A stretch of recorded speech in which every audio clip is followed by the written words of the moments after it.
because there's just a ton of work to do. And a lot of times, you know, when you have to walk 1,000 miles and you take the first step, it looks like a long ways. And it really helps if there's someone there saying, well, we're one step closer. You know, the goal definitely exists. It's not just a mirage out there.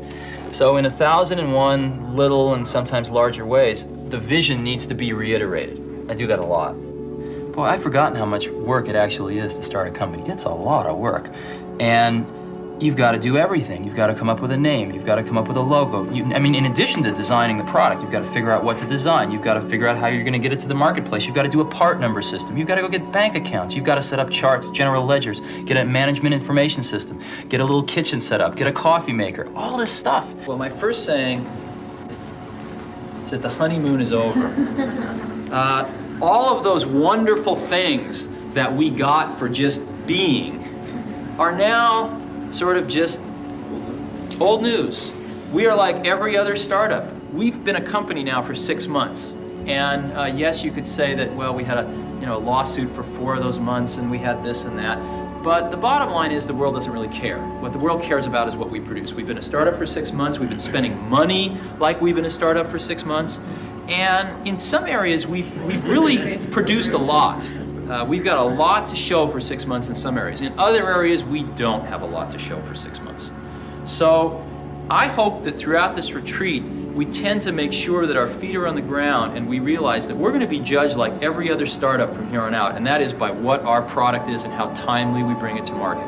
And getting a consensus on a common vision. We wanted people that were insanely great at what they did, but we're not necessarily those seasoned professionals, but who had at the tips of their fingers and in their passion the latest understanding of where technology was and what we could do with that technology, and who wanted to bring that to lots of people. So the neatest thing that happens is when you get a core group of 10 great people, it becomes self-policing as to who they let into that group. So I consider the most important job of someone like myself is recruiting. One of the things I've always found is that you've got to start with the customer experience and work backwards to the technology. You can't start with the technology and try to figure out where you're going to try to sell it. And I've made this mistake probably more than anybody else in this room. And I've got the scar tissue to prove it. And I know that it's the case. And as we have tried to come up with a strategy and a vision for Apple, it started with what incredible benefits can we give to the customer? Where can we take the customer? Not starting with, let's sit down with the engineers and figure out what awesome technology we have, and then how are we going to market that? And I think that's the right path to take. You've got to find what you love, and that is as true for work as it is for your lovers. Your work is going to fill a large part of your life, and the only way to be truly satisfied is to do what you believe is great work. And the only way to do great work is to love what you do. If you haven't found it yet, keep looking, and don't settle. As with all matters of the heart, you'll know when you find it. And like any great relationship, it just gets better and better as the years roll on. So keep looking, don't settle. Did you ever want to give up? Did you ever think of giving up? There were moments where it was pretty tough. There have been moments, but no, I don't think so. I don't think so. The first year or two was the hardest. And there was no personal computer in 1975. It's very hard to believe. Well, that's why we made one. Yeah. We made one because we wanted one, and there wasn't one, so we had to make one. Did you know that when you made the personal computer, though, that this will become a major industry? I mean, did you know like this? No, it took about a year before we started to sense it. I had a partner named Steve Wozniak, who's a brilliant guy, and he did most of the engineering on the original Apple I and the Apple II. And after about a year, we showed it to we just made it for ourselves, and we showed it to our friends, and they all wanted one. And so we were busy making these computers by hand for our friends, and it was taking all of our life. All of our spare time.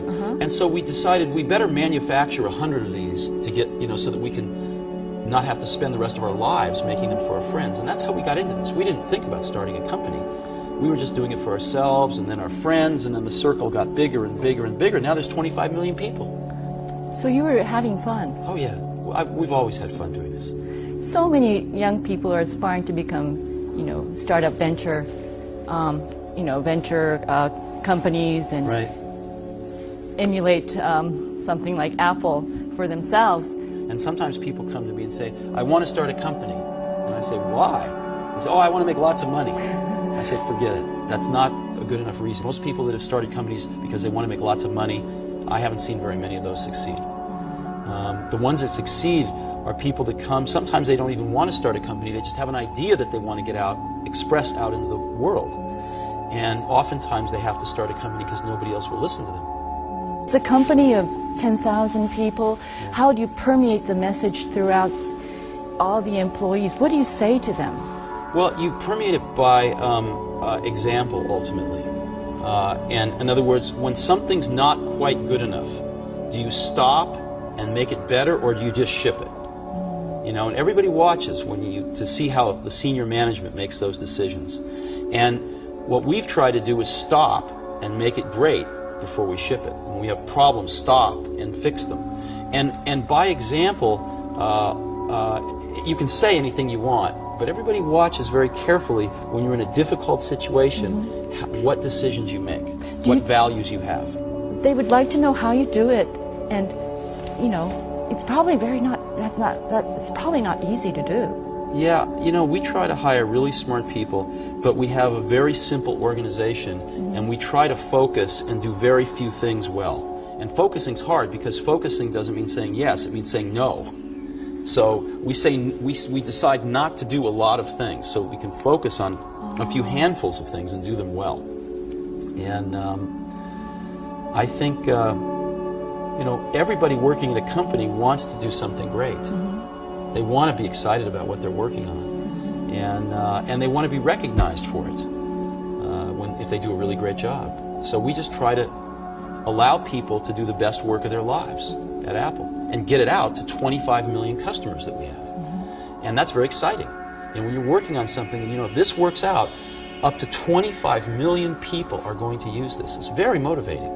And it's not just 25 million of our customers, but other companies tend to follow us. It takes them a few years, but other companies tend to copy what we do if it works. And so we can influence the whole industry. How do you see yourself 10 years from now? My headlights are not that good. I don't know. I don't really think about it.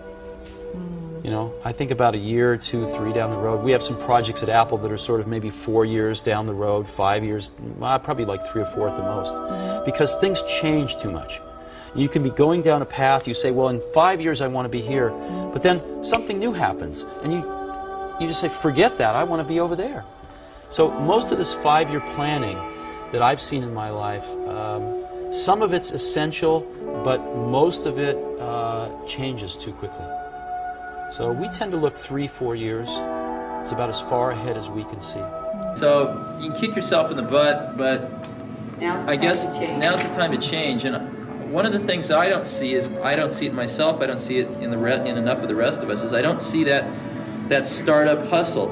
In other words, if we zoom out at the big picture, it would be a shame to have lost the war because we won a few battles. And I sort of feel like I and some of the rest of us are concentrating too much on the smaller battles.